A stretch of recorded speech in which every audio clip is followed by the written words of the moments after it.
Test.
All right, good evening.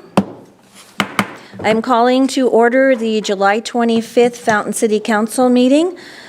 Please stand for the Pledge of Allegiance.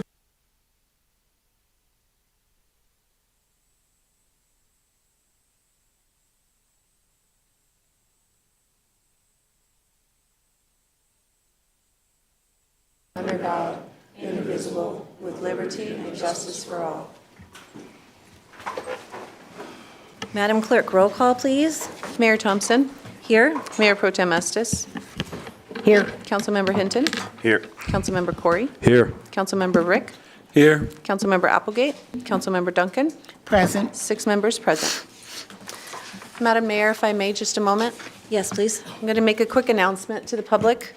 City Council held their semi-annual retreat on July 15th this year, and they did review some changes to the order of the decorum of the council meetings.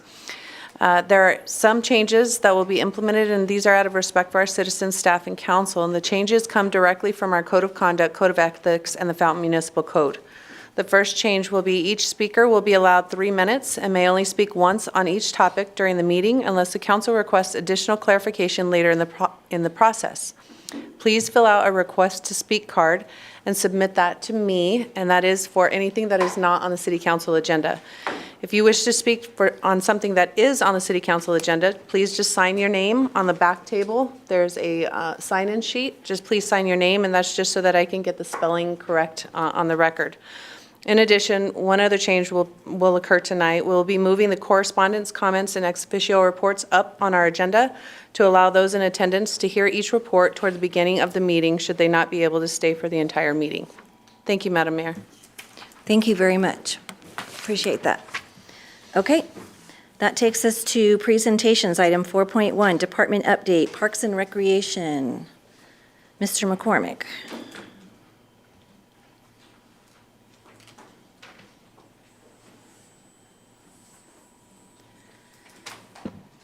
Good evening, Mayor and City Council members.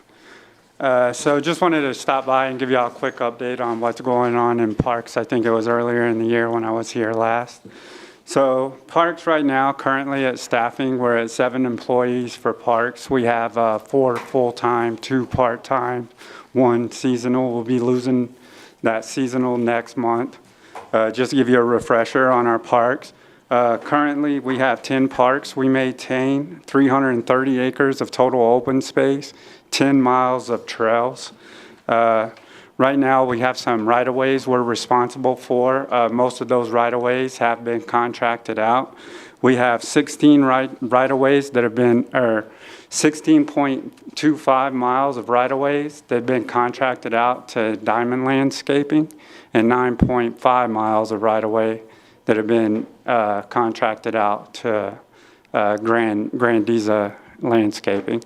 And I'd just like to thank y'all for allowing us to do that. With 7 employees and all of our other parks right-of-ways, we're struggling to keep up right now. We would not be able to keep our head above water if we were still responsible for that additional 24 miles of right-of-way as well. So thank you for that.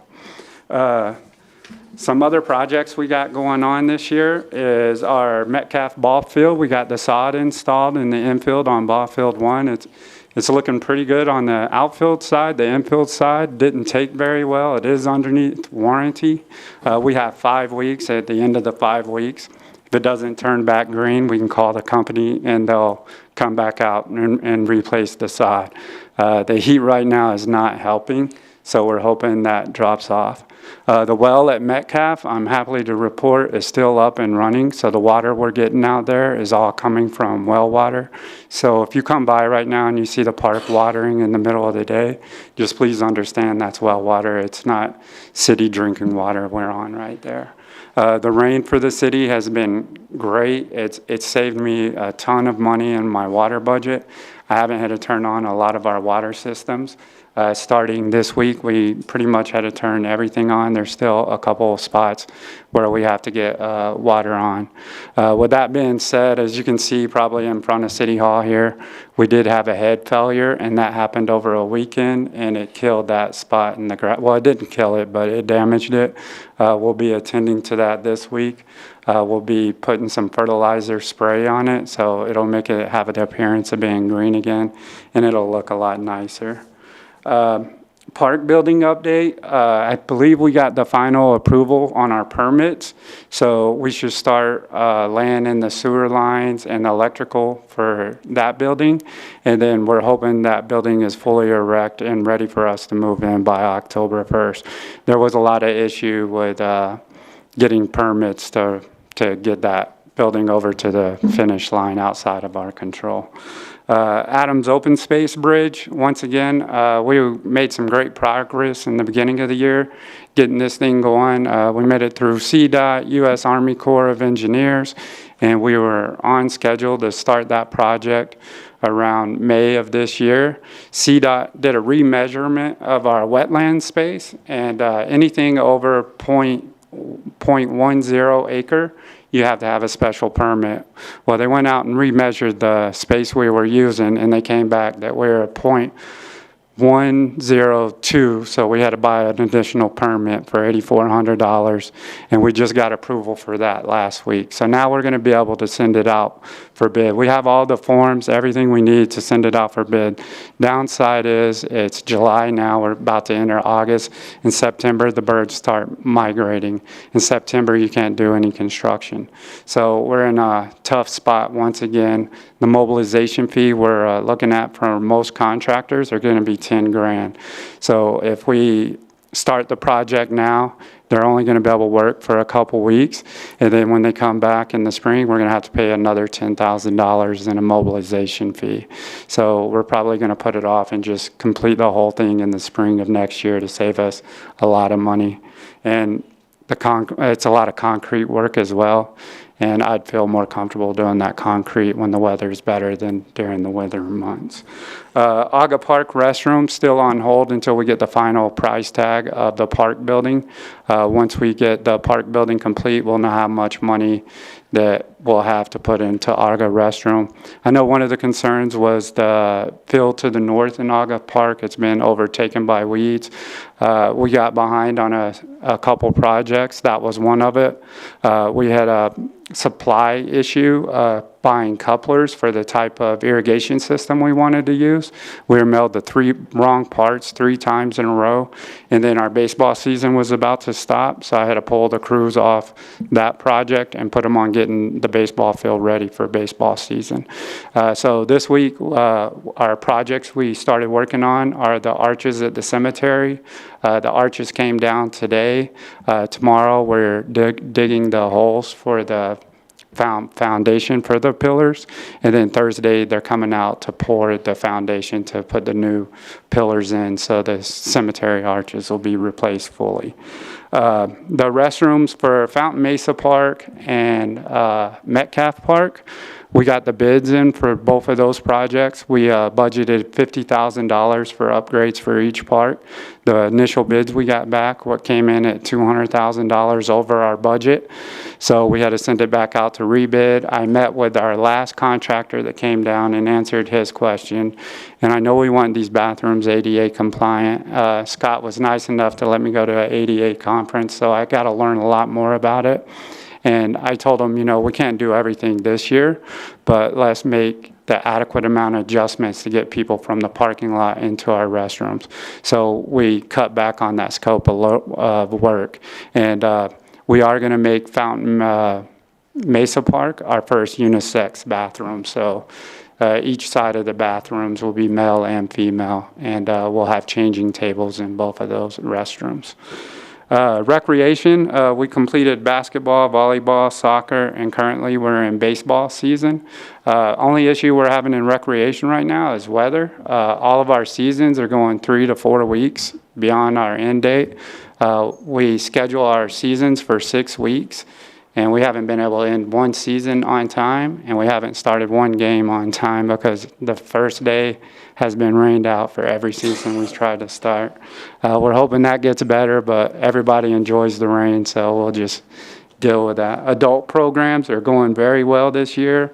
Cornhole has been our biggest moneymaker. We started the program as a pilot last year. Initially, we had 5 teams. At one point, we got up to 10 teams. Now we're up to 14 teams for every season we hold it, and we're turning people away for the fall season. I'll look at the recreation budget, and if we have money left over, I'll consider buying more cornhole boards, because to add more teams, we need more cornhole boards. So recreation is going well. Our biggest challenge right now is equipment failure. We have 2 tractors we use on our trails, and both of them are down right now. So all of our trail maintenance has been done by a tool cat, and that makes it difficult for us, because what we have to do is we have to hook a mower on the front of that tool cat, go mow, disconnect the mower, and then, or take it back to the shop, take off the mower, and then put on the drag box, which levels out the trail and turns the weeds in the trail back over. We're hoping to get those back next week, if not this week. The issue with one of them is somehow magically it sucks water out of the air and stores it in the fuel tank. And I don't know how else to explain it. They have it completely taken apart. We put new lines in it. We've put new fuel caps on it, and it just keeps filling up with water in the fuel. The other one is a brand new, well, not brand new, but a 2-year-old Kubota, and the ECU computer keeps failing every time we hit a large enough bump. So we're hoping to get that back soon too, and then we can get on top of these trails. The other big concern we have is, I'm sure some of you saw the pictures of our trail systems and the washouts we had during the flood. We are going to need hundreds, if not thousands, of tons of fresh topsoil, breeze, and crushed concrete in some spots would work the best to restore these trails. We're hoping to get some money, if not through relief from the El Paso County or SRSA, but if not, you might see me standing back up here toward a few months from now saying that I might need some more money to push me over the finish line to get this completed. And pending your question, that's all I have for our update. And I apologize for not having slides tonight. That's okay, we're old school, we don't have to have Okay. slides. Okay. Real slide. Yeah. Well, any questions for me and council? No Councilmember- questions. I just want to thank you for all of your hard work that you're doing Thank you. with our programs. I don't hear any complaints about anyone not having enough to do here in Fountain, right? Other Yeah. than a pool, right? But the kids are having a lot of fun. And so I just want to say thank you for all your hard work. One thing I'd like to add about the pool is on the recreation website, I updated it. There's a slot for the Ventana pool. It's $600 a year for a family of 4 to go and use that pool. And I did the math on it. If you go 90 times during the summer, it comes out to $6.67. That's cheaper than you're going to visit most pools for a family of 4. It's going to be $25 or more. So it's really a good deal. And it's on the recreation website now to get you enrolled in that program. Okay, good, thank you. And I believe you can use not just the pool, right, with that? Yeah, it includes the clubhouse, their little workout facility, and the registration is a calendar or the whole year. Okay, well, thanks for letting us know. I do have a question. Yes. And I don't know if this is you, streets, I'm not quite sure who, but we have a lot of spaces around town, and I'm just going to pick on PD, like in front of PD that are grass. And other buildings that we have grass in front of them, and we spend a lot of time on maintenance and water, keeping those looking nice. And I was wondering if we as a city have any plan to do like a citywide plan for addressing those different areas so we can start reducing the maintenance costs and the water that we're using on those with more natural plants or xeriscaping, or or anything like that, because, you know, if you have a plan, a lot of times a grant will pop up, and then we can start kind of chopping off those areas, so we can start saving the money that way. Yeah, And I'm not as- talking about just throwing a bunch of rocks out there either, right? Right. As far as a citywide plan, at this time, I don't believe there's one unless the two of you. But me and Chief Christiani, actually, I believe it was last week, we talked about it for the police station, getting with Katie Helm, our Conservation Trust, and working with her to get a grant. I was speaking with the fire chief right before we started. Most of the fire stations have already went to that type of system, and it appears to be working out well for them. So I will draft something to look at some of these facilities to see if it'll work out better. And I know Councilmember Estes talked to me about the museum as well, and that would save us a lot of time and maintenance and resources as well. Yeah, yeah. I just, and everything I'm hearing statewide, I just think we're probably going to hear something like that coming down, so maybe it's just something we need to be kind of thinking about in the back of our minds. Nothing, just to add to your list of things to think about, Scott. That's one of the reasons why we focus on the strategic plan. So if Right. that's something that the council wants to Right. set as a strategy, a priority, we definitely will focus on that. Yeah. Well, overall cost savings, so, yeah. All right, anybody else have any? Councilmember Estes? Yes, the museum, I have been working with Katie at Utilities, and going to use that space as one of their show gardens for their Yep. xeriscaping and stuff next, we're hopefully on score for next year. Oh, that'd be nice. They were already doing stuff this year, so they're going to look at it. And the thought is if we can use like the buffalo grasses and stuff, we can use that as an education piece of what used to be here, as a historic type of display too, about having some columbines for the state flower and what's appropriate for here, that education. Yeah, that'd be nice. We do have some areas that are not, really, like over by the library. Yep. That garden's really beautiful, and then I noticed over where Karen Share is, they redid that this year, and so, Yep. you know, it's starting to look really, the areas that are doing are looking really nice, so, yeah. All right. Thank you. All right, thank you. Have a good night. All right. Okay, that takes us to item 4.2, Board, Commission, and Committee appointments. We have none. Item 5, correspondence, comments, and ex officio reports. Is there anybody from staff that has anything to share tonight? I just have a few quick items, Madam Mayor.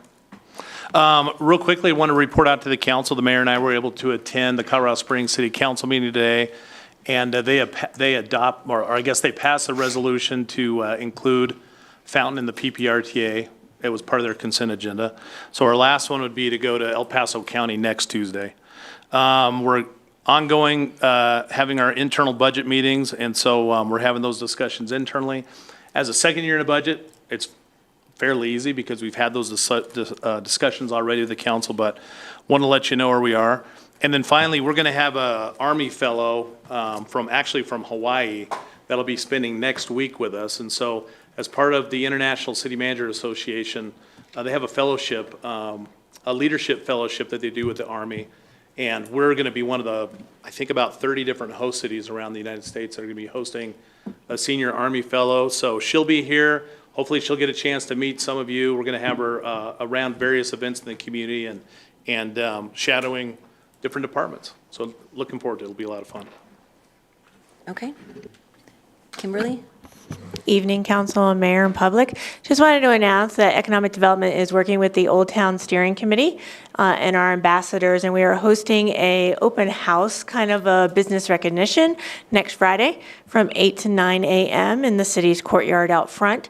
And so this is to bring more attention to the economic vitality of this district and those businesses that have been standing steady and encouraging more support of those services for our community. So we just want to make sure everybody understands that that's out there. We will be putting that announcement out on social media. We're working with the Chamber of Commerce, so I see a head shaking over there. And one of our ambassadors for the district, I believe, is here too, Teresa. She's also spearheading that with some of the collaboration efforts. Great, thank you. Anybody else from staff? One item, Mayor, just to close the loop with council, we had a very nice meeting this afternoon with Kim and Lori from Daffodil. that spoke to the council, I believe it was last council meeting, regarding some of the issues that they, along with many others, had with the flooding.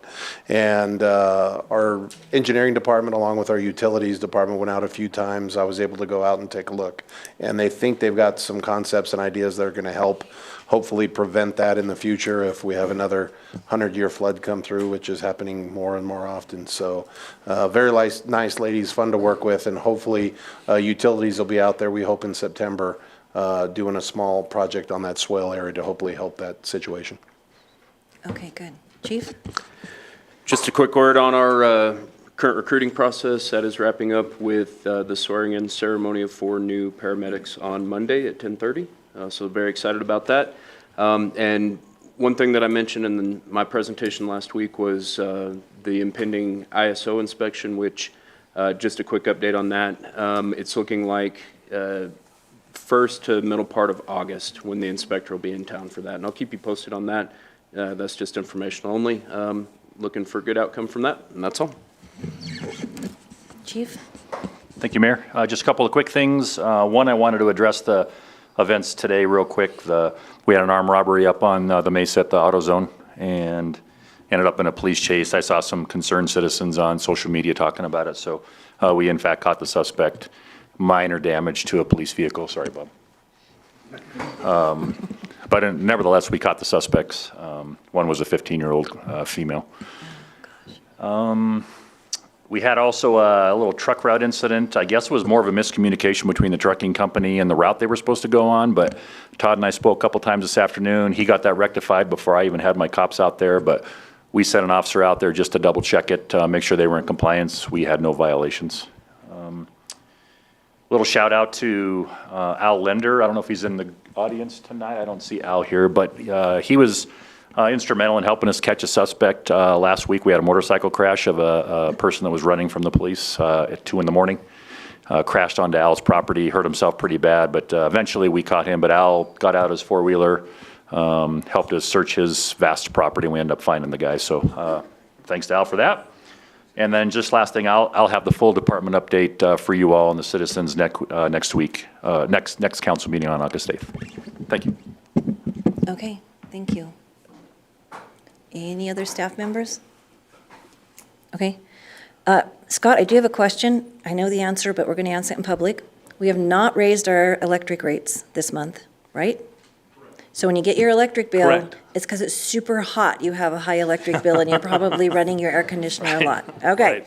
So I just want to get that out in public because people go out on Facebook when they get their bills and they start in that we raised the rates. And we did not raise the rates. You lowered the temperature. All right. But if you do need assistance, it's really important to get in charge of in front of the electric department if you have some concerns, if you're struggling, sooner rather than later. And, to see if there's any programs available for assistance. Well, and the one thing I want to add to that last comment is a lot of times when you have change like this, and you have the bills really shoot up, what folks will find is that might be what drives them in to ask some questions about their bill. And then they'll find out that, yeah, their bill's high, but it's actually higher than it should be. And usually water is the culprit because they find that there's a leak. There's a lot of irrigation going on right now, but they also find that they also have a leaking system that even when the irrigation's off, it's still reading. And so there's some help that our folks are really able to give. We got some really good folks who are super sleuths when it comes to finding some of those things. So I'd encourage someone, if they feel like their bill's too high, to still call. Maybe just because they have high use, but oftentimes we find that there's other reasons as well. So it's worth Right. checking. But don't just ignore it. If you need assistance on anything, water leaks, your bill's real high, call in and find out what's going on. All right. I just want to make it public, though, that we didn't raise the rates, so. It just isn't ever going off right now. All righty. Anybody, council, I'll start to my right. Councilmember Duncan? Okay, I feel kind of weird. I haven't been here in a couple of weeks and a couple of times. I feel kind of weird. I was on a webinar in July 1st, 2024. Plastic bags, except restaurants, can no longer be used and they are prohibited.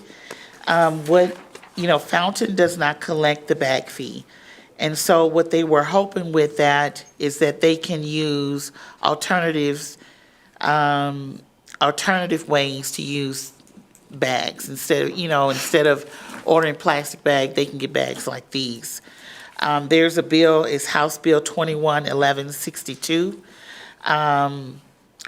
Styrofoam, it's HB 231285, deleted the deadline from July 1st to April 2024 to remit the funds for bag fees.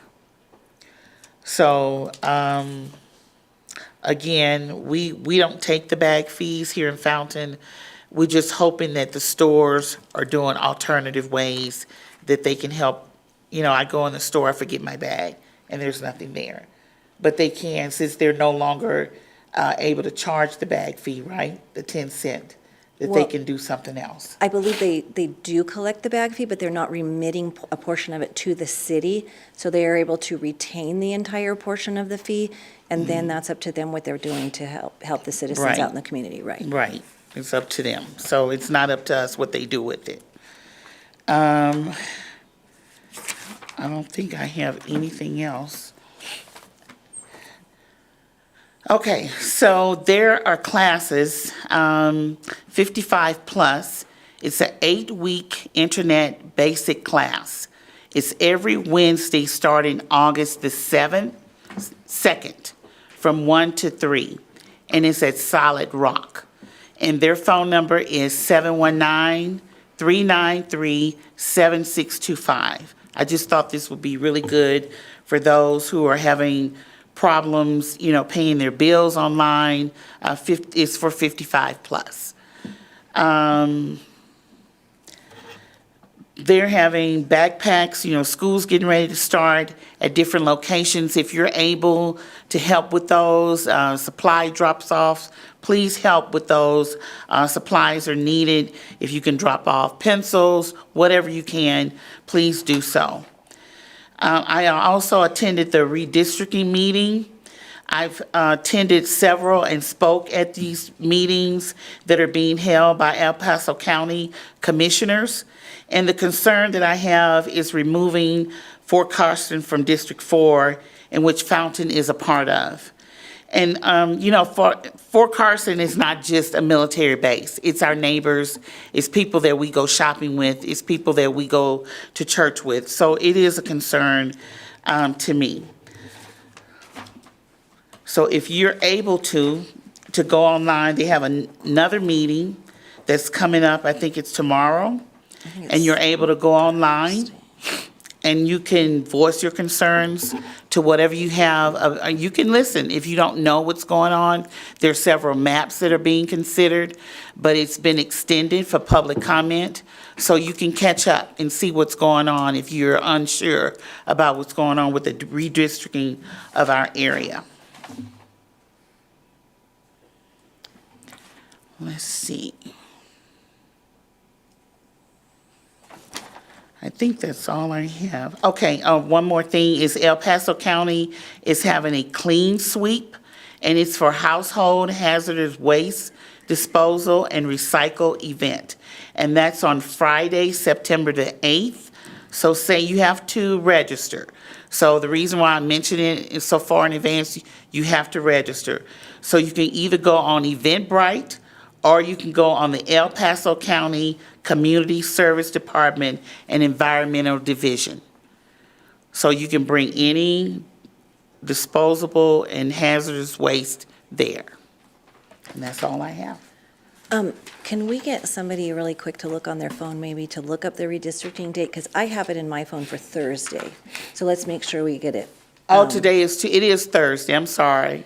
Okay. I'm thinking okay. today is Wednesday. Well, then we wouldn't be here. Okay, so it is Thursday. Okay, all righty, thank you.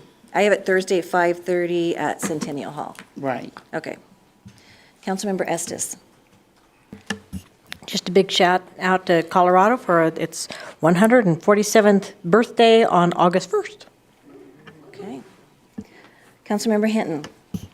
Yes, yes, let's have something quick. Brain Injury Alliance of Colorado is having their annual Pikes Peak Challenge. You can go to pikespeakchallenge.com and register for either a summit, you can do bar trail hike, you can do a 2-mile walk, or you can just do a virtual. So this is a great event. It's to raise money for, there's over 500,000 individuals here in the state of Colorado who suffer from a brain injury. And so this will help them raise funds to help service those individuals here in the state of Colorado. And so you can go on the website, look that up. You can get a team together. It's a minimum of $200, but you go and raise that throughout your friends, family. So look at that. It's a great organization to do and to start. And they're also, if you can't do any of those, they're looking for volunteers. So if you want to volunteer as well, go to the website. There's a volunteer tab there, and we'd love to have you out there and volunteer at Manitou for the bar trail, and then obviously for the summit up there. All right, thank you. All right, thank you. Councilmember Corey. Just a big shout out. Last week or so, about 6-7 days, I've probably made more calls to staff than I have in the year and a half or so I've been on council. So big shout out. Thanks to staff for answering all my questions. You know who you all are. So you guys and gals are working hard. So thanks. I appreciate it. Councilmember Rick. Yes, a couple reminders. On Monday, July 31st and Monday, August 14th, we're going to be having an open house here in the City Council chambers at 6 o'clock to help answer questions about PPRTA, the Pikes Peak Regional Transit Authority. So if you are interested in that, please stop by. A subject that Councilmember Hinton is passionate about, the Military Order of the Purple Heart, is having their open house Friday, August 4th from noon to 4. So if you get a chance, please stop by. It's a very worthwhile organization. And finally, to the residents of Fountain. A couple meetings ago, I talked about being patient and with all the grass cutting. As Mr. McCormick said, we're behind, but we're trying to catch up. Well, we as residents, we need to kind of step up. Code enforcement has over 200 cases they're dealing with right now. The vast majority of them are individual homeowners who aren't cutting their grass, and they're like 2-3 feet high in some cases. I would encourage you to reach out to your neighbors, see if they need help. There's people out there that may not be able to physically get around and do this kind of work, may not be able to afford to hire somebody. So check with your neighbor, help them out if you can. We want to try and get Fountain looking like Fountain again without having to get the courts involved. That's all I have, Madam Mayor. Thank you very much. Thank you. Kind of to tag on that, I've never lived in a place where a lot of people think that they're not responsible for the weeds once it hits the edge of their property, the sidewalk. And people are responsible for the weeds all the way to the street. And if you have a property that you have a fence, your backyard backs onto a sidewalk, you're responsible for taking care of those weeds outside the fence. The city is not responsible in most cases for going, next to the sidewalk all the way, again, to the curb and gutter. And so for some reason, we just have a lot of citizens that think once it hits the edge of their sidewalk, that they're not responsible for it. And maybe that's the education piece that we really, really need to be stressing to get out to the community. Because as I drive around, I think a lot of these neighborhoods could look a lot better if people would just, go all the way to the street. And we really don't care if you mow the weeds that are in the street, too. But is that true? Yeah. Bob's got a little bobblehead going on over there. Okay. All right. Yeah, I just always knew when I purchased a home, I was responsible for everything. And if you got a corner house, like I've had a couple of them over the years, that it can be a long way down with that weed whacker and back, but it's just got to be done. So, all righty. That takes us on to public to be heard, item 6. Oh, I'm sorry, I did have a couple things to say. Just want to let everybody know, Pikes Peak Area Council of Governments, we meet once a month. They are beginning their long-range transportation plan, and that will be online, and they'll be having meetings. Part of that long-range transportation plan involves specialized transit. So if you know anybody who uses specialized transit, and that's the one where they come to your home and pick you up, they will be looking for people to be on that committee and give testimony, because it's a long-range plan. And we want to know what the needs are of the community coming up for the next 20 years or so. They're also starting a freight study plan, just to see how we can make some improvements on moving freight around in the community a little bit better.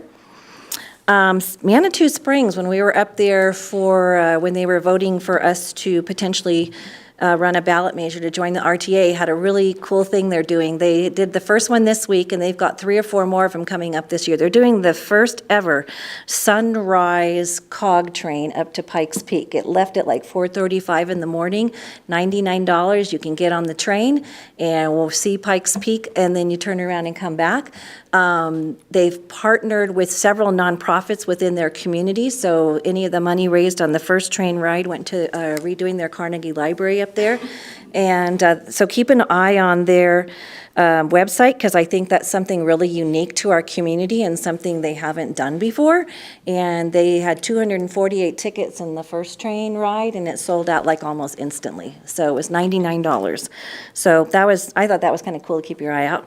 And thank you to the Girl Scouts for installing the little exchange library downstairs. That was a neat project. Those young ladies went to Lowe's, purchased the wood, learned how to cut the wood, sand the wood, nail the wood, paint the wood. So they really did it all themselves. So they did a nice job on it.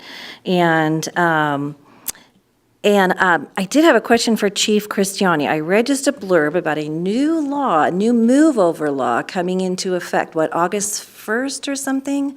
There's more vehicles now you have to move over for. Right. The initial move over law was strictly for, law enforcement, I think is what it was designed for. But there's not any more construction on the sides of the roads than there ever was, but now it's going to protect really any vehicle on the side of the road that's got its emergency lights on, yellow construction lights on. It's going to really protect anybody that's outside working on the roads. So the move over law, yeah, that'll take effect. And we'll provide an educational piece before we, start dropping summons on people. But we'll be out there helping, keeping everybody safe, and that's the goal. We just had a Colorado State trooper unfortunately fall off a bridge because of a drunk driver. A completely different situation there, but it all kind of falls in line with moving over for emergency vehicles. So, yeah, we'll be looking into that. Thanks for bringing that up, Mayor. And is that only on the CDOT roadways, or is that every roadway around? That's going to be everywhere where there's a state code that would enforce the law, so pretty much everywhere. Everywhere that we would write a standard, we call it a 42 code traffic ticket, that would apply anywhere in the state. And it's really quite a lot they want you to slow down, right? Not just... Yeah, if for example, if you're on the freeway and you actually can't move over because of traffic, you're actually required to slow down to 25 miles per hour as you're passing the emergency vehicle or the construction crew. If they're working directly on the side of the road. The I-25 here, where there's 2-year construction going on, that's a 55 mile per hour zone. You're not required to move over because the workers are off on the side and they're behind barricades. But if there's signs out, workers in place, you're required to move over. There's always going to be signage to say so in construction zones. Otherwise, it'll be just the standard laws that we've had to follow now for quite some time. But it's for the safety of everybody. Drivers. Tow truck drivers, construction workers. The guy, that State Farm guy that's out there while somebody's changing their tire. Yeah, Yeah. even those, the AAA people that are out there, all that counts. All that counts because we're having a lot of people get injured and some getting killed. So we have to try to prevent that. Okay. Thank you very much. Public to be heard. Citizens may address council on items that are not on the agenda. Council may not be able to provide an immediate answer, but will direct staff to follow up. Out of respect for the council and others in attendance, please limit your comments to 3 minutes or less. As stated by the clerk in our pre-meeting, I only have one card tonight. Am I doing That's that correct. correct? Okay, and so I have Mr. Langley from American Legion.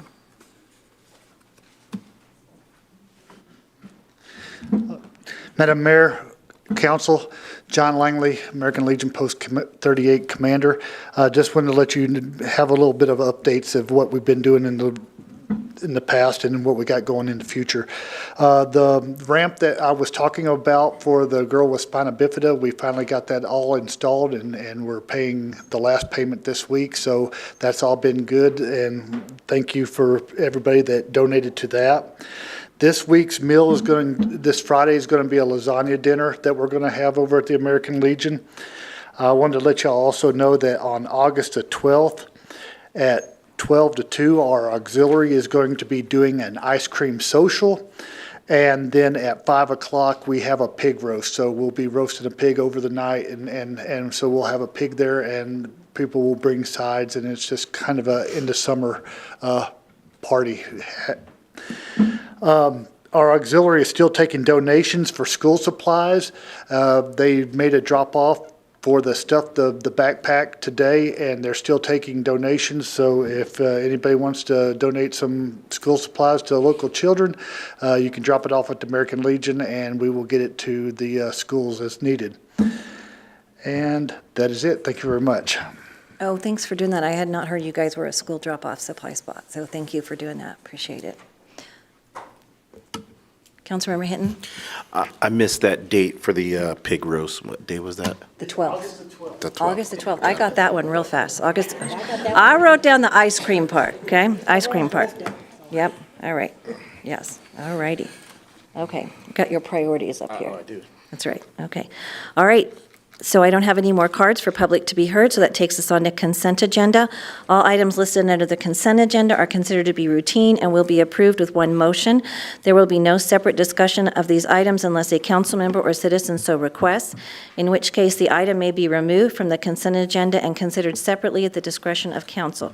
We have items A, B, C, and D. I have Councilmember Duncan's light on. Yes, I would like to remove item C, request for approval of an event park permit and sponsorship for the annual Fountain Fall Festival. Okay, so we have a request to remove item C from the consent agenda. Councilmember Corey. Oh. I was going to make a motion to push through. Can we push the rest through? Okay, I have another light on. Let me see if there's anybody else who wants anything else removed. Councilmember Rick? I was going to make a motion to approve. Okay, all right. Move to approve the consent agenda items A, B, and D. Okay, we have a motion. Do we have a second? Second. Councilmember Corey, so we have a motion for consent agenda items A, B, and D. Please vote. 6 yes, motion carried. Okay, that takes us to item 8, old business. There is none. Item 9, new business. 9A, considerations of items removed from the consent agenda. We did have a request, and we did remove item C. Item C, request for approval of an annual park permit and sponsorship for the annual Fountain Fall Festival. Councilmember Duncan. Okay, thank you. My comments don't, it has nothing to do with the permit for the, is it where to park? Is it? The comments that I have is with, and I guess we have a lot of members here from the chamber, so I'm glad that you're here. What is, I want to know how the city can best help the chamber. What can we do with the economic interest of the city? How can we best help the chamber?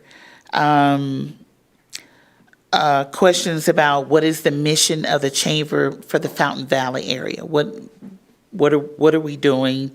And how can the city help make the chamber more successful? What can we do? What can we do? And what are we doing, if anything, about the plastic waste at the event, at the Fall Festival?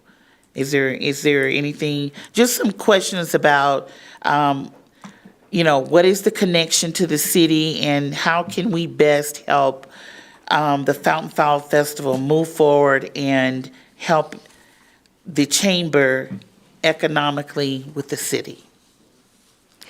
Okay, hang on just a moment, please. Because I was going to actually pull this off for a different reason. In our council packet today, we did not receive what the costs were, and so I wanted to make sure that the actual costs that the city is incurring for having the Labor Day event actually are read into the record. We were given a printout here, but that doesn't mean it's public, so I want to take a minute and read those expenses in. Sometimes we hear a lot of comments made, or we read them on social media, as much as I hate social media, that the city doesn't do anything to support different events that happen around town. And so I want to make sure all those costs that the city is incurring as part of that event are read into the record. So this is based on an estimated 7-hour event of the Labor Day use of the parade and park use. We waive the deposit of $150 since the entire park is used. The gazebo, and these are all fees that are waived. Is that correct, Madam Clerk? Okay. Gazebo reno, $45, electricity, $100, park staff, $3,024, street staff, $855, fire EMS, $1,145, police, $5,890, transit, $700, porta potties, not a nice thing, but gotta have them, right? $990, supplies, $156. So that's a day prior and day after personnel costs, $2,328, for a total that the city is donating to this event of $15,233. So that's a significant amount of money. I know a lot of businesses that we would love to have an extra $15,000. So I think that's important for the community to know. That is something that the city is supporting the event with. I've received a lot of phone calls this year with people having difficulty registering for the parade. And so I think now might be a nice time for maybe you guys have a chance to address that publicly. Because I know I tried to help somebody register even just a couple weeks ago when you pressed on the button, it said the 2022 registration is closed. So could we just kind of have an open discussion on what's going on and answer some of Council Member Duncan's questions? Good evening, Madam Mayor, City Council. I'm James, President Chamber of Commerce, and I have Heather, our Vice President, here as well. First, we want to say thank you to the city for all the support you've done for the many years with the Chamber and the upcoming events that we do. Interesting, you mentioned about how you can help support us. The city's been doing great things already. I'm actually kind of surprised to hear a comment that somebody said the city isn't supporting anything within the community. That's kind of shocking. We've never actually not had an issue or a question we brought up to the city and not got full support or clarification where we can get support at. So that's something we never heard of. As far as answering your questions about how we can help with the plastic at the event, we kind of actually just have the giant trash cans around. We have with parks by taking care of that. We have not tried to discuss about having a recycling area or separate, because most times I've been to events, and maybe you as well have seen, when we try to separate it, people just throw it all together all at one time. So we haven't had a discussion about that. Is that something we could work on? Possibly. To ask about how we're supporting and everything's going on, Vice President Heather has actually wrote a statement up. We can tell you about all we're doing and how you're supporting the chamber. Heather? Well, I want to clarify, the comments are not that the chamber is saying the city isn't supporting them. They're just people in general. Oh, yeah. Are making the comments. Fully And- understand that. When I say it's just the fact that we can say the city has supported the chamber and other organizations Okay, multiple yeah. times. No, I So just wanted to we're- make sure that was clarified, Oh, because no. for the public record, so. Yes. And one thing you guys can help with, I know I had to call the Parks Department last year probably 5 times to empty the trash cans during the event. We really need the vendors to bring their own trash bags and be responsible for their own trash at the event, not depend on the city cans. The city cans are for when somebody buys something at Joe Schmo's and they want to put their trash in the can, which we really encourage, but we're having the vendors fill up the trash can before we even have any people get to the park. So can we get the vendors this year to bring 3 or 4 black trash bags, and they're welcome to set them by the city trash cans. We'll be happy to pick them up. But as far as having to call people out constantly all day long because the trash is just going everywhere all over the park, we really could use some assistance with that. We can. And I've actually reached out to one of the dumpster companies that is looking forward to actually donating us a dumpster to pile that up. I just got to get with the city later about positioning and if we can have it there. Yeah, well, I know last year one vendor brought cases and cases of Capri Suns, and then they dumped them with ice into their cooler to hand out during the event, and they filled up like 4 trash cans, boom, just like that. Isn't So that special? if they could just bring their own bags and take care of it, that would be super helpful. We can do that. So I'll Yeah. turn the floor over to Heather to go through her statements. My voice is really loud, so I don't want to get super close. Good evening, Mayor Thompson. Thank you so much, City Council, for having us here this evening. I serve as the Vice President for the Fountain Valley Chamber of Commerce. My name is Heather McDaniel, and I'm also serving as the co-chair this year for our 53rd annual Fall Festival, which we're super, super excited about. Our committee members include our chair, who's actually here with us this evening for some support, Taisha Holland, along with Christy, who both sit on our board as well, and Sheila Hickson, who is a member of the chamber. The overall goal of the Fall Festival this year is growth. Growth in attendees, local vendors, and parade entries. This is the first year that I've actually had the pleasure of coordinating an event this large. And although it has been trying at times, it's been really, really exciting and a really exciting opportunity to move into this space. And we're a committee of 4, including myself. So there's only 4 of us. So I think that's a feat in itself. The feedback that we've received in our debriefs in the last few years, with the exception of COVID, because the Fall Festival wasn't here, was that there weren't enough activities to keep people at the festival. Attendees came, they stayed for 20 or 30 minutes and left because there just wasn't anything else for them to do. Based on that, we are hoping to expand the entirety of the park and utilize all of the space, or most of it. We have added a few extra activities and expanded some of our activities that were already existing. Due to the high volume of activity on Facebook, unfortunately, social media, blessing and curse, right?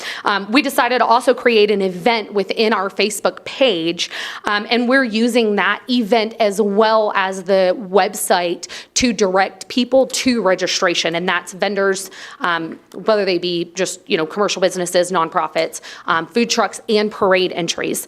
And we're fielding all of those questions. So the phone at the office is actually directed straight to my cell phone. So I answer all of those questions directly, along with checking all of the emails every single day. As far as, I know that there are some things that some were asking general questions about. As of right now, we have 13 parade entries. Last year we had 20, and that was total. And the majority of those, 16 of them didn't come in until July. We have 10 food trucks. All of our food trucks are already registered. They either have permits with the city, or they already have submitted the paperwork for their permits with the city, according to all of them. We also ran a Thankful Thursday promotion last Thursday in 2 of the really huge food truck groups. In appreciation for our food truck community, we offered member pricing to all the food trucks, no matter whether they were members or not. And so that actually granted them a $100 discount on their registration, and within 2 days, all the registrations were full. We have 23 vendors that are registered and paid so far. Last year, we had a total of 36. 31 of them did not register until the last week in July and August. So we're doing really great. In response to the inflation of everything, on July the 13th, the committee decided to consult with the board to offer the first 20 qualified businesses a $100 grant to allow them the opportunity to register. We've extended this offer to 3 businesses so far. We have the 4th in waiting, and we still have 16 spots that are available for those grants. To qualify, you have to be in business 2 years or less. It has to be a direct seller or a handcrafter, and we consider 2 per industry, because that's what we're actually allotting to kind of cut down on the amount of competition at the, in terms of the vendors. Registration cutoff is August the 6th, and that's to give the committee time to stage the parade entries and position all of the vendors. In an effort to not miss any registrations this year, every single month I have sent an email out to all abandoned registration entries to be sure that we didn't miss any of them.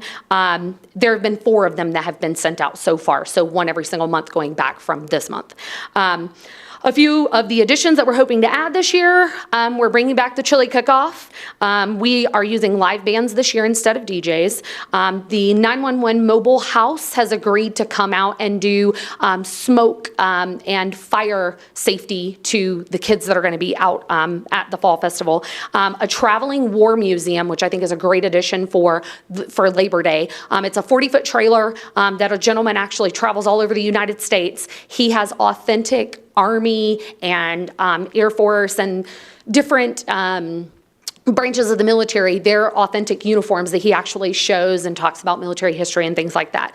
We also have a larger kids zone that's being coordinated by Parks and Recreation, Whitefield Parks and Recreation, I'm sorry, and the Rocky Mountain Vibes, and the farmers market that's going to be out here, along with Ginger Snap, would like to bring her petting zoo out so that the kids can play with the little baby goats.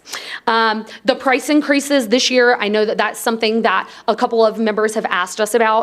And it's contributed to a number of goals that the chamber has. A couple of those are more benefits for sponsors, more paid advertising for a wider casting net on social media platforms, programs for the event this year, so the who, what, when, where of the entire event instead of people walking around and hoping to find what they're looking for. Better appreciation for all of the city employees that helped to execute this event, because we definitely could not do it without you all. Introduction to our gala, so the return of the gala in 2024. More events for the Fountain Valley region in general. So we're hoping to coordinate more with Fountain Up. They do a lot of great things here, along with the Old Town Steering Committee. And one of the things that we hope to bring back as a chamber is our color run. So far right now, what we have going on as far as allocated funds, advertisements, packets for all the registration participants and different things like that. And I think that is it. That's all the questions that we had that we knew that people asked. You went by really fast on something like, take a breath. You said something we're bringing back, and right at the end, and I didn't get it. It just went by so fast. Color run, thank you. Okay. Yeah, the color run Okay. apparently has been done in the past, in like 2018. IT, can you turn on her mic? Her mic's off. I don't know that I need it. 2017, I think, or 2018, they actually did a color run every single year. And it wasn't done in the last couple of years, and so we're hoping to bring that back along with a couple of other events. Okay, color run. Okay, I got it. Thank you. Is this the first year we have charged for entrance into the parade? Yes. Can you explain why? Yeah, so parade entries, it's a reservation fee, and the reason is because in the past, what we've experienced is we get 50 parade entries, and we go through and we stage all the parade entries and don't put the horses next to the music and don't put them next to the cars and things like that. And then a week before the event happens, like 30 of them drop off. And so then we actually have to go back and we have to pay our office staff, when we had some, but we have to go back and pay office staff along with us sitting up late nights to try to reprogram the entire parade to make sure that the things that aren't supposed to be together are not together. And so it was kind of a buy-in. If you say you're gonna come, then we know you're gonna show up, and we will do whatever we need to do to make sure that you get the staging that you need. I've just had a lot of people expressing concerns about that fee for our parade. We haven't ever charged for the parade before. One of the reasons we get a lot of nonprofit groups that want to come down to the city of Fountain and work with our police and fire departments on using our city streets for parades is we don't charge the large fees like other communities do, and it really adds to the hometown atmosphere down here. I really would ask that you reconsider that thought process behind that. I understand it takes a lot of time, but we have a lot of community events that like to participate in our, and $50 is a lot of money for a lot of people. And they may or may not have it. So I don't want to see kids groups and brownies and Girl Scouts and Boy Scouts and those different kind of people who this is a really big deal for, not even attempting to register because of the cost of it. So, Councilmember Hinton? Maybe this is just a suggestion, Madam Mayor. I understand the plight and the problem that you have. Maybe if we just have that as a holding fee, if they show up, we give that back to them. I don't know, maybe that might It's a lot of paperwork. It is a lot of paperwork. So Yeah. I don't know what the idea is, but I do understand how that can affect staging and things of that nature. But I didn't know the cost was $50, but that is quite steep when we haven't done it in forever. Yeah. Yeah. I mean, and forever. I mean, I know as a business owner, we charge a certain fee for people to register to do business, rent a storage unit, and it's a paperwork processing fee, but same reason is they call it 5 minutes later when they find a better deal, and then they want to cancel the whole thing. You just spent 30 minutes setting it up. So I get the processing fee, I get it, but these are our citizens' streets and parks that are being used for the day, and this, so I think I would ask you to just really relook at that. Sure. Well, and I would just like for it to be added too that we actually have 2 Girl Scout units that have already registered, along with, I'm pretty sure that like 90% of all of our registrations for the parade, they're all nonprofits. So everyone that we've had from last year so far has come back. Like I said, we had 20 last year and 16 of them didn't even register until the end of July, beginning of August. So we're at 13 already. And to be honest with you, everyone that I've spoken with, they haven't had any objections to it. So I can appreciate that. And it's definitely something that during our debrief from all of the festival itself, we can make sure that that's put on the record for whomever it is that executes the Fall Festival for next year and whoever sits on the chair, or in the chair's position. No, we can review that. Go ahead, ma'am. Councilmember Duncan, did you have anything else? No, so just to, no more for the Fall Festival, how does the chamber make its money? Is it through memberships or? The chamber is actually funded by membership and sponsorship, okay? And that fund that we're getting, for one big major thing, is nobody, myself, or any board members, are a paid position. And it's all voluntary.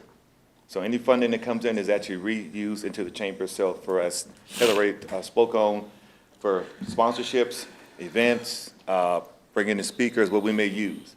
That's one of the main things. As far as how we're growing and how what we're planning is, we actually brought, as you know, years ago, we actually did a strategic planning, looked at all we can and cannot do, and we revamped it and dropped things down so we can actually fall into a sensible flow. Since that time, we've actually added a couple of things to grow back up. We've added the lunch and learn, we've added the business after hours, we've actually adjusted from having 2 breakfasts a month to a breakfast and a lunch and learn. So we're actually adding more things. So the funding coming in from all of our sponsors, all of our members are actually utilizing to help build that and promote it and test it out. Okay. So just, because I'm writing down from the list that, we're the voice of the community. Correct. So just asking the Oh, questions, not throwing you under the bus, just asking that you're on, some people are watching and some people go back and watch and they want, some answers to some questions. So we've had, you mentioned that the phone goes directly to, that rings here in the building, it goes directly to your cell. Yes, ma'am. So we're getting a lot of complaints that it's not being answered, that there's no follow-up. I mean, how would you address that? So all of the phone numbers, if they have phone numbers attached to them, I do call them back. I run my own business as well. So during the day, I have certain times that, no, I do not answer my cell phone because those are my focus times for my business. Otherwise, I would never get anything done. But I do, if there are phone numbers attached to them or voicemails, then I do call them back. So how often is the office utilized downstairs? So to be honest with you, right now, it's not being utilized at all. And the reason is because one, we haven't had very good luck with finding an office administrator who is consistent enough to be in the office. And we've gone through, I think, 2 in the last 2 years. And so in our search for another, we're making sure that we're more intentional about what we're looking for and not just hiring people because, they have 2 legs and two arms and they can walk into the building and sit down in the chair. We really want someone who can grow into this position and that appreciates our members and Fountain as much as we do. Duncan, I have Councilmember Hinton has a question. Okay. Can we let him have a chance? Yeah. I was actually just going to tag on that. We have had some complaints that people have tried to come in the office and there's nobody there to answer questions. And I think the mayor had a question about the going on to the site and register it. I've had several complaints that people can't register and get things done. If you can answer that for the public, There's that'd a be thing great. right there. I don't know whose computer that is. So actually, I went in today and I looked in and talked about that. The registration, the problem that I've heard everybody mention is there was no posting of members' fees. The way the site is designed, if you go into registration, you put in your email, if you're a member, it will show you the member fees. If you're a non-member, it shows you non-member fees for it.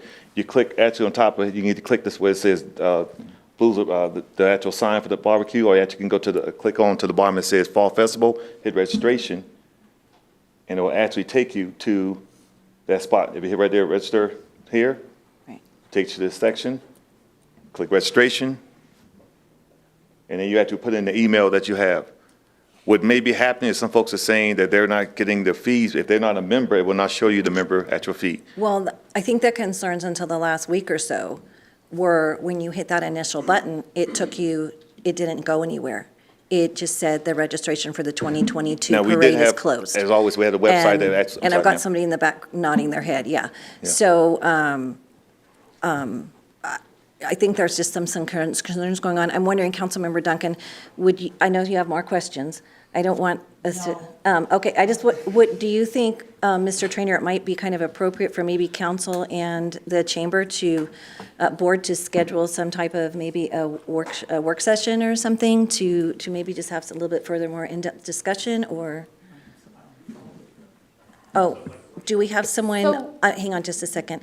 IT, do we have someone online? Madam Mayor, I just had a quick question for the chamber. So if I were to type an email in here, whether I was a member or not, would it then show the fees? Correct. Okay. Okay, thank you. With that, So we do have a meeting with the city. I've already talked to Miss Sandy downstairs. We have a meeting with city fire, police, on Thursday at 10 o'clock in the morning. We've already submitted all of our paperwork and everything, and that's our meeting to go over what the plans are for them to tell us, hey, we need to fix this, or, yeah, I was thinking of something maybe that's not related to Fall Festival, just the operation of the chamber in general, since we are getting, I think a lot of us are getting a lot of concerns from people in the community, and maybe we just need to kind of sit down and just talk. Okay, well, schedule a time and we'll be glad to sit down and talk and answer Okay, these. so if you could, Scott, can we just kind of? Right. Okay. All right, so back to the agenda. We pulled off item C. Does everyone feel comfortable that they have had all their questions to go ahead and approve the park permit for the Labor Day Festival? I have Councilmember Rick's light on. You just want to make a motion, or you have another question? I'm ready for a motion unless someone else has questions. Okay.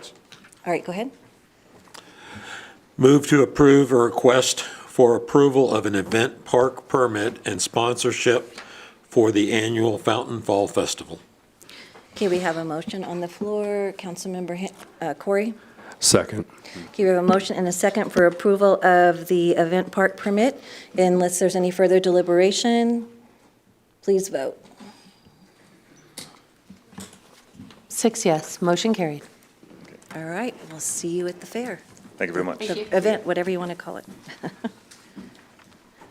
Okay, thank you. All right, that takes us on to item B, Resolution 23-030, a resolution assigning and transferring to El Paso County, Colorado, all of the City of Fountain's 2023 private activity bond volume cap allocation from the state ceiling for private activity bonds, and authorizing the execution and delivery of an assignment and other documents in connection therewith. Ms. Bailey, I think we do this annually.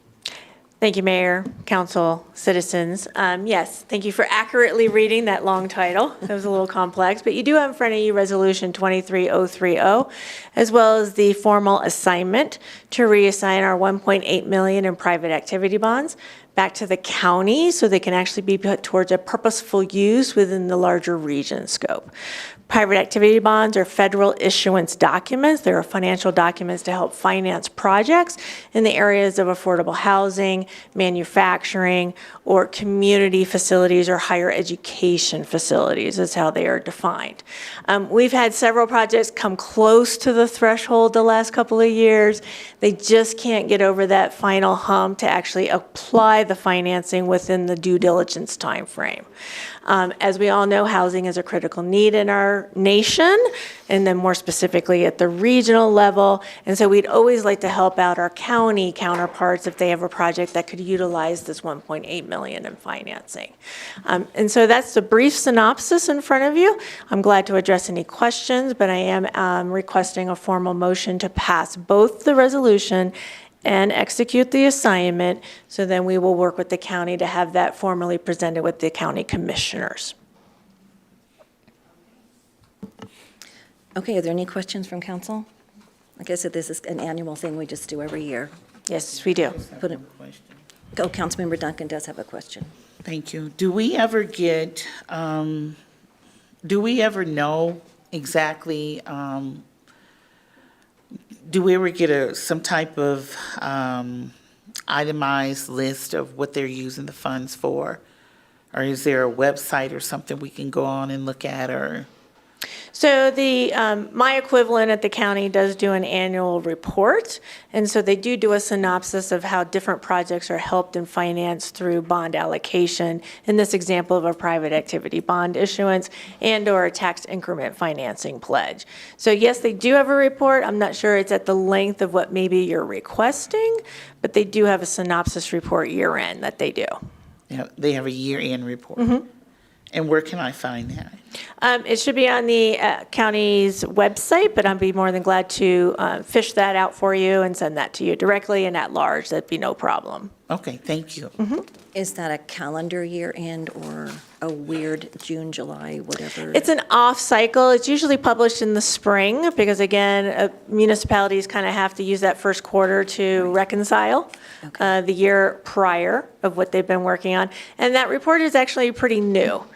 So that director has been in that position maybe 5 years, just before COVID. And that was some of their deliverables that they instituted under that new leadership. Okay. Any other questions? Okay, seeing none. Councilmember Hinton. I make a motion to approve Resolution 23-030. Okay, we have a motion. Councilmember Duncan. I second. Okay, we have a motion and a second for Resolution 23-030. Is there any further deliberation? Seeing none, please vote. Tip this a little bit. 6 yes, motion carried. Thank you. Thank you. Takes us on to item C, Resolution number 23-031, a resolution of the City Council of the City of Fountain, Colorado, authorizing the hiring of A1 Chip Seal to provide professional road maintenance on 3 projects in the city. Mr. McDonald. Good evening, Mayor and City Council. I'm coming to you tonight for a couple things I wanted to bring up just real quick. I appreciate the bringing up the roadway safety, the new bill that is going to affect here, or law is going into effect. In 2021, there were 105,000 crashes nationwide in work zones, over 42,000 injuries, and almost 954 fatalities in work zones. So I think it's imperative that we do something to protect the workers out there as we look out in the front street and they're just finishing up paving operations for the day. So I do appreciate that. I'm here tonight to bring forward. Mr. McDonald, can I get you to pull the mic up a little bit closer to your mouth? Thank you. Better? Yes. Thank All you. right. I'm here tonight to bring forward a recommendation for the approval of our 23 chip seal project list. We've got three roads on the list for this year. One is Progress Drive, Link Road to Wilson, and the other one is Squirrel Creek Road from Jimmy Camp all the way out to Link Road, and the last one is up on Benatucci Boulevard in South Academy Highlands, and that would come from our city limits all the way to the roundabout and take care of that. And again, we're appreciative of FURA actually funding that project, or we would not have been able to do that this year. So they were going to handle and take care of the bill once those invoices come in. So that'll be kind of phase two of our resurfacing for this year. As everybody I'm sure is aware now, we're starting our repaving this morning and we'll continue tomorrow. Main Street we are scheduled to pave Main Street tomorrow and get that asphalt down. Striping will be a few days after that to let that asphalt cure before we put paint on it. Tomorrow we'll start milling Ohio and then we'll move on to Fountain Mesa from there. And that's all I have pending any questions for you. Okay, does anyone have any questions for Mr. McDonald? Councilmember Hinton. Not a question, just a comment. Just a quick shout out to your team. You guys are doing some amazing work. I ride every day on these roads and I see your crews out there just working hard in this heat. And so just let them know that we appreciate all that they do. You bet. Thank you. Councilmember Corey? A1 Chip Seal has worked for us before, correct? They have. This will be the last year. This will be the fourth year extension on that contract. In the past several years, just based on the availability of contractors, I put a clause in there which gives the city and the contractor the ability to extend the contract on a one-year basis if we're happy with their work and they still want to work for us and the prices work out. So it saves a lot of admin time in the office and it gets them on board. We normally get better pricing also when they know they're going to have our business for 4 years instead of for just 1 year at a time. So there's definitely an advantage to that. All right, perfect, thank you. You bet. Okay, any further questions from anybody? Anybody in the audience? Okay, seeing none, what would council like to do? Councilmember Duncan. I move to approve Resolution 23-031 for the 2023 Chip Seal Project bid contract to A1 Chip Seal in the amount of $187,108.19 and authorize the mayor to execute the contract. Councilmember Corey? Second. Okay, any further deliberation? We have a motion? Seeing none, please vote. 6 yes, motion carried.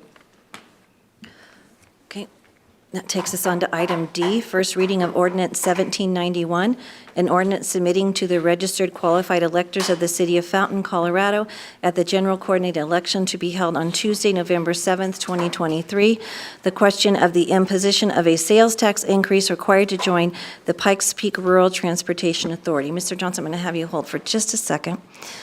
This might take a while. Would council like to take like a 5-minute comfort break really quick? Okay, we do have a request for that up here, please. So we're going to put you on hold for 5 minutes. It's 7:16, so everybody be back. All right, thank you.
Seats again, please. Sorry to cut you off like that, Troy, but get the blood flowing, get us up and stretch a little bit, Not at huh? all. It's the All main right. event. All right, did I read it I read it in, correct? Would you like me to read it again, Madam Clerk, since we took a break? No, ma'am, if you read it once into the record, that's fine. Did I read it into the? Okay, thank you. All right. You did, right? Thank you, Mayor and Council. Good evening. So, as you all know, and hopefully the public knows by this point, you know, a while ago, and you know, probably 9 months or even longer, the city kind of embarked on this idea of pursuing whether or not it made sense for the city of Fountain to join the Pikes Peak Regional or Rural Transportation Authority. And you know, when we looked at and what it would take to join, you know, there was lots of dominoes that would have to fall along the way. And so here we are kind of in the middle of that path. And so what you have before you tonight is the first reading of the proposed ballot language. So what we've done is we've researched the issue, we've surveyed, we've formally asked the RTA permission to join. Most of the member cities and the county have agreed. We're still waiting, I think, on El Paso County and probably Manitou Springs. I think they have to do it Nope, officially. Manitou's done. That one got through. So we're making progress on that. In the meantime, we have to, in order to join, we have to go to the voters, two things. And well, before I jump into that, you have in front of you, council, I printed off for you an amended version of the ordinance, just some slight changes at the request of the RTA.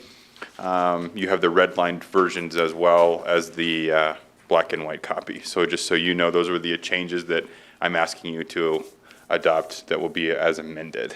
And so really, that brings us to the ballot language itself that I wanted to go through with you all. And I will be the first to acknowledge and admit that this is pretty complicated language. It is, I've been calling it kind of a beast of a ballot initiative. You can kind of get lost in the language pretty easily. And I will just tell you, I've done my best, and it hasn't worked very well to simplify it. But these, and I'll walk through in just a second why all of these things are necessary. But really, when you break it down, and Bezzy, if you don't mind kind of going up and down, really it's in two parts. And you can get lost because that "and" floating there separates the two questions. Number one, to implement the tax, and number two, to expand the boundaries of the RTA into the city of Fountain. Those are the two things that need to be accomplished by the ballot before the city could join. And so those are the breakdowns, and again, it's hard to read through, but those are kind of how the two break down. And so walking through the language, the blue there at the top is pretty straightforward. 1% tax increase. Finance has estimated that it would be a $4.5 million increase annually, and that math is done based upon the estimates of the areas that are not currently taxed. So it would be an increase not including the money that's already being spent, for example, at like Sam's and Walmart. And then the red, I kind of went back and forth with the RTA attorney about inclusion. You know, this is language straight from the IGA, straight from the original, the implementing ballot language of the RTA, that goes through what kind of purchases would be included. And then the next blue, you know, I tried to squeeze some of that language out as well, but the Department of Revenue requires they only are able to collect on those two dates. And so if for some reason we didn't get formally joined by January 1st, that would kind of put us in a tough spot. And so allowing for a potential July 1st gives us kind of a little bit of a buffer. And then moving to the green and the purple to understand that PPRTA is in its third iteration right now, and that goes until 2034. And so by doing this, we agree to implement that the tax through 2034. Now, our capital projects are 55% won't be approved. Hopefully, if this passes, then the entire RTA would have to vote next year to add Fountains capital projects. And so that section has to be approved as well in this ballot initiative. And then the most confusing part to me is that next teal part that goes through the breakdown of essentially what happens if PPRTA 4 does not get approved. And what would happen is the capital projects would drop off, and really the maintenance and the transit would continue on. But so it would decrease that sales tax, but the capital would drop off. Now, obviously, I imagine the RTA will want to continue, and so in the years leading up to 2034, presumably we'll go back out to voters for PPRTA 4. So that's the language that allows us to do that. And then the standard orange Tabor exemption language, and that basically is a requirement so that there's no cap on the spending depending on the income that comes in through taxes. And then the expanding of the boundary section, consistent with that section of the Colorado Revised Statutes are just the statutes that govern RTAs in Colorado. So being consistent with that would allow us to expand the territory of the RTA and then join as a condition that the RTA has to formally vote after, if and when the ballot would pass. So I go through all of that to say it's all necessary, but it's all pretty confusing. And I recognize that, and I think we all recognize the importance of education, and so the next steps that we've got as I think Councilman Rick went through, we're planning on hosting 2 town halls, one next Monday, taking a week off, and then the Monday after that, and during which time we'll engage in some public process about and education and answering questions and getting feedback from the public about how they view this idea. And then second reading will be the August 15th at the council meeting. So that's the plan moving forward. And after that, it becomes an official ballot measure. It's that the time between now and then is still for the council to kind of receive feedback, because ultimately it's your decision whether or not this is the right move. And there's a lot of factors that go into allowing you to make that decision. And so the idea would be, if it passes on second reading, then it becomes an official ballot question. And a lot of the work that city staff will cease, because then it becomes a political question.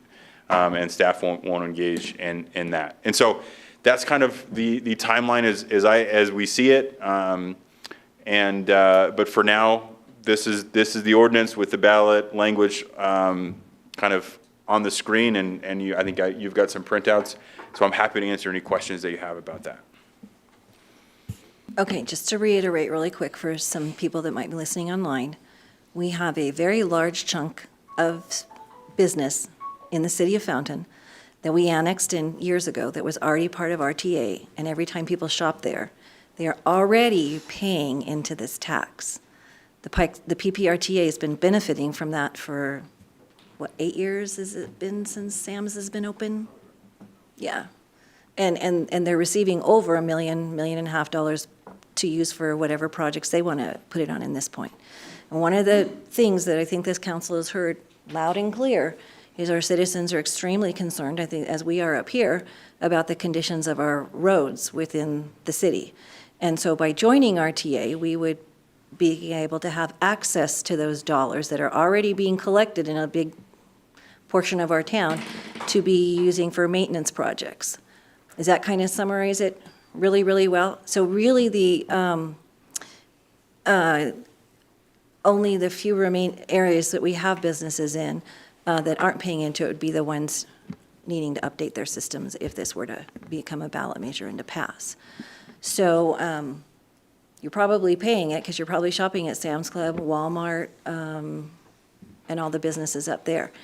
And so this is why this is one of the ideas that we decided to bring forward to the citizens to see if they want to start receiving that money back. Because if we don't do this, Colorado Springs and Manitou and Green Mountain Falls and everybody else are going to keep happily spending it for us, but at no benefit to us as the citizens to fix the roads in our city, and at $1 million plus a mile.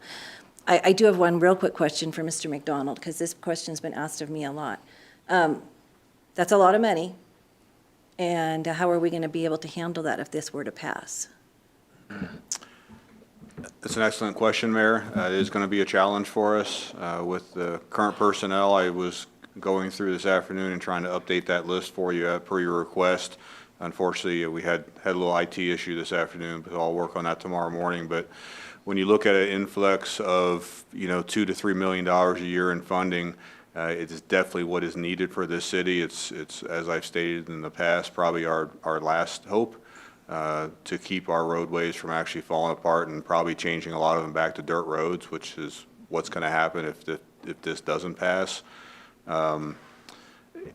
But if you look at an average year of projects, of recommendations, we're probably looking at 30 to 40 projects a year.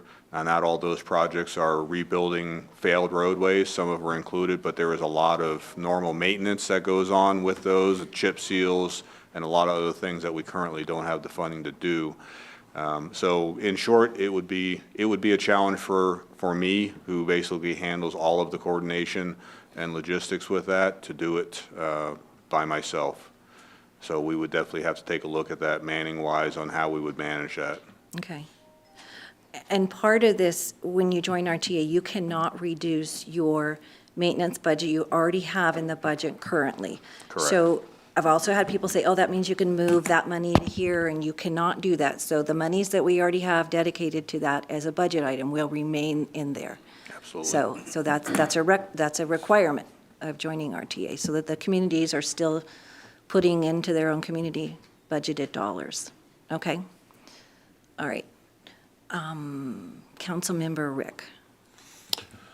Mr. Johnson, maybe I misheard you, but you said we were going to do the 2 town halls, and then on the 15th, we were going to hold a city council meeting. Is that what I heard you say? Yes, yes. Okay, I'm looking at my calendar, and I'm showing meetings on the 8th and the 22nd. So have we passed a resolution moving that meeting? I'm just asking, trying to clarify. I think he just misspoke. It's the 22nd. I must have misspoke. I'm sorry. Yes, the 22nd. Whatever the second council meeting is of August. It's one of those weird things where the first is a Tuesday, Yeah, so when you yeah, count down yeah. and look at your calendar That's really probably quick, exactly what I did. No, So- the 22nd, the second. Yeah. Okay. Just wanted to make sure I hadn't missed something. You're welcome to show up on the 15th. You might be the only one here, but. Okay. All righty. So this is a big thing, it's a big ask of our citizens. But we kicked around a lot of ideas for road maintenance. And this is the one that we settled on as a council to move forward. And so is there any further questions from anyone in the council? Councilmember Duncan. No question. I just had, a couple of comments. And I hope our citizens show up for the meetings that you have scheduled so they can get accurate information and, get the same information. Because we did have a survey done, and it was shown that the citizens wanted to not do these both at the same time. So I'm asking the citizens to please show up to these meetings so they can ask the questions that they need to ask and get the same information. Okay, thank you. Councilmember Hinton? Yes, just to tag along with Councilmember Duncan, I would ask that those that are here, please ask your friends, if they reside here, family, if they reside here, to come out to the meeting. We would love for them to come out, and we would love to hear what they have to say about this. This will be if passed, this will be a big initiative for us to kind of get out, but we will need your help, if you're in favor of that, to help the city out as well. And so we just appreciate anybody that can come out. Yeah, and the quality of your roads affects the value of your home. When you're driving on dirt, it's probably not too good. Okay, we do have some citizens in the audience, too. Is there anybody in the audience who would like to speak to this? And Mayor, just one thing too I wanted to mention. The council obviously is welcome at those town halls. I think it'll be great information and a good opportunity for the council to hear kind of the public perception and kind of receive any public input too. So I think staff's kind of hosting it, but I think the invite to council would be great too. All right, and just to get it out there, we get nothing out of this, folks. There's no kickbacks, there's no nothing. So if you see somebody saying that on Facebook, we're getting a lot of extra work out of it. And Mr. Clements, could you state your name for the record, please? Rick Clements. I guess my concern is the aspect is that the people that are going to come to these meetings are the ones that are interested. But the ones that are running down the roads and are complaining about the roads are not going to come to these meetings. But they're the ones that's going to vote, and they're not going to know. We got to find a way to be able to reach these people and let them know that this ballot issue is. And even though it's complicated, is that they need to vote yes. But we've got to get the word out. I don't know how to do that. I don't. I'm looking for ideas. I'm looking, do I put signs in my, let's vote for the RTA, whatever we got to do. But we've got to do something. And we got to have something, people asking questions. If I got to put a note on my car or something for people to ask, I want them to ask. Because that's the only way in which that they're going to be able to go. Because these people, they don't care. If they would be, they'd be in this meeting. Well, they'll be at the meeting, but they don't. All they're going to do is complain, complain, complain. And then when it comes down to it, are they going to vote for 1%? Nope. They're going to vote against it. I'm sure there'll be a committee put together, and please, we'll make sure that the committee finds out that you're interested in it. We got to push. We got to push. Well, I appreciate that support, because I think in the past you weren't really for RTA, and I appreciate that because, you've done a lot of research and educated yourself this year, so thank you very much. Appreciate it. I did, because I was totally against it. Yeah. Well, I think the formulas in the past, it was not worth the city's time to be part of it, right? And they've changed the formulation based on population now, and I think it makes it worth our time. And RTA is not going to go away. People say that RTA should just dissolve. It's not going to go away. We can't help the properties that are included in it. We can't do anything about that. But we can, and, if they want RTA to dissolve, then you become part of it. And then in 2034, you can have a chance to vote on it again with the whole region. But it's where we are right now. So thank you very much. But again, we just need the help, and I mean, everybody here. we need I don't to know get the who word was. out. It's Corey. Okay, Councilmember Corey? Does city staff want to make like a press release to the Fountain Valley Reporter to help put this information out here? I don't see Michael back there tonight, but I know that, Yeah, he's either on vacation, not feeling well, or both. 'cause I Okay, or spoke to both, him yeah. earlier. Right, but if we're doing a town hall here coming We're up soon, working then on, we'll our reach out to them. communications folks are working with our staff to put together an information campaign. It won't be to promote it positively or negatively, it's just to really give people a lot of just the raw data that they're going to want to need to make a decision, yes or no. So we're working on that right now, putting together that information campaign. There will be a whole other, I assume, citizens promoting it or against it, who knows, right? But from the city staff point, we've got a communications plan we're working on for that. Right, but I'm saying, like, if we put a press release together for, like, Michael and say he puts on the Reporter, that's things like we could share, Well, a press release would go to anybody in the press, so. Yeah. And he's probably on the list, so. Yeah, it'll include all that. Yeah, Councilmember Hinton? Yeah, I was just going to add, Madam Mayor, just as a comment, and like you said it earlier, I mean, regardless if you are spending your money here in Fountain or spending your money in El Paso County, we're already paying into it. And that's just my point. We don't reap the benefits from it. You're already giving to the RTA, and the city of Fountain doesn't see a dime of that. And so that's just to reiterate that, and that's it. Okay. Mr. McDonald? One other thing that we are working on now, we're currently working on a kind of bolstering our website. The one thing that we realized the last time we tried to pass a tax initiative to help fund the roadways is we were lacking visually on our website. So we are currently working on really bolstering that again. It's going to be an information page, and it's just going to show the facts of where we're at in the city based on the results of that pavement management survey that we had done. So there's going to be a lot more visual information for the public to see. Again, though, you bring up a good point. We still have to make sure we get the public on there to be able to look at it. But we are going to do everything we can to make sure that information is available so that the public knows basically the state of the city, infrastructure-wise. All right, thank you. I think, please come forward and state your name for the record.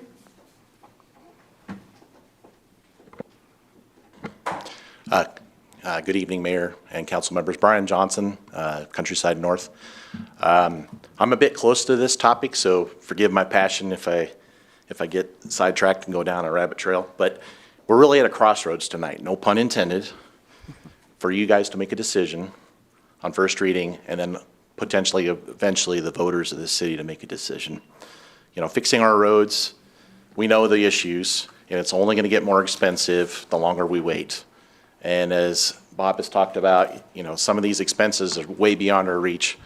We're looking at deteriorating roads to go back to kind of a rural cross-segment of gravel and dirt roads. You know, some people would like to approach this from a point of view that growth is causing this, and the city of Fountain should just shut the doors and this problem goes away. It's not. We have regional growth. It's going to continue. That growth and all the traffic that comes from that is still going to impact our streets, whether we put up toll gates at every entrance to the city or not. I personally support this. I mean, I'm part of the roadway focus group. I was a council member when we passed the 2009 Moving Fountain Forward initiative. You know, PPRT has nearly a 20-year track record of being able to provide funding in for maintenance and capital and transit. So it's not a new entity. We're not inventing that here in Fountain like we tried to do in 2019. So this is an external organization with very tight policies and procedures. With the current allocation of funds that Fountain would receive, as has already been mentioned, we would recoup funds that the citizens are already paying in when they shop at South Academy Highlands or when they go to Colorado Springs or just in El Paso County. You're paying into this, and other organizations or entities, cities, El Paso County, they're reaping the benefits of our residents paying. The amount projected, I know this says this is an increase of 4.5, but you're not counting what they're already paying. You know, over $5 million.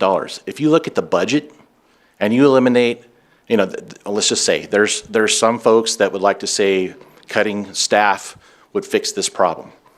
If you look at that amount of money that we would get back and be able to work on our streets, you would have to cut the entire city staff minus public safety to come with that kind of money. And then everything else that happens because of that, it would just be a complete disaster. So we got to put it in perspective. There's a couple asks that I would have on this. The first thing is, I know this is not final ballot language, but if there's any way that we can put some ownership and some connections with neighborhoods into this for the maintenance funds that we'll be getting, so people can actually, instead of just reading the legal mumbo jumbo, actually see maybe their neighborhood mentioned. If there's a way to work that in and it's a legal thing to do. I want to advocate, and I know you all appreciate this and everybody here appreciates this, but you know, this does not relieve you of the requirement or any future council to continue to look for additional funding for streets. This is not an end-all solution for every problem that we have. There are still going to be needs above and beyond this. So, you know, just, I want to put that on record that, you know, if somebody comes back and listens to this 10 years from now, it should be known that they still need to continue to look for additional dollars to throw at streets. One other thing, a little bit related, but not completely, and I know we talked a little bit about some of the challenges we have with some of the landscaping in the city. We've fought with CDOT for some time now, trying to get them to step up and do their part in our city. I'm beginning to wonder if it's impacting our image. So when people see CDOT right away in some places that is growing up in weeds, I think we need to start thinking about, do we want to step up and do a little bit? We don't have to take over all the roles that and the responsibilities they have, but maybe key intersections where near stoplights, the weeds are really tall, and that's something in a CDOT right away. Maybe we just, once a month, somebody goes up with a weed eater and knock it down. I know staffing levels are always a challenge. All the citizens of Fountain generally support this. The question always is, how do you fund this? Fixing Fountain streets, right? So no matter if we differ on opinion on how to do that, I respect those other opinions. And I cherish the friendships with people that are passionate about these things. And I don't think this should change that. We all should be able to talk, communicate with each other, share our ideas, and not get upset. I mean, we're in this environment where everything's so politically divisive. So, I know I don't think there's anybody in opposition here tonight, but, it may get a little contentious at the town halls. We just need to welcome those other opinions. I think that's all I want to talk about tonight, but I appreciate you guys considering this. It's something that's long overdue, and hopefully we can move forward. Thank you. Thank you, Mr. Johnson. Is there anyone else in the audience that would like to speak to it? Is there anyone online? No one online, ma'am. Okay. Does council have any further questions? Anybody? I'm not seeing any lights on. Okay, seeing none, what would council like to do? Councilmember Hinton. I'd like to make a motion to approve on first reading of ordinance 1791. Okay, we have a motion. I'm not sure who. Say that again. As amended? As amended, correction, yes. Okay, and I can't tell because I can't see the sign if Councilman. Okay, Councilmember Duncan is saying I second. Okay, all right, so we have a motion and a second for the first reading of ordinance 1791 as amended. Any further deliberation from council? Okay, seeing none, please vote.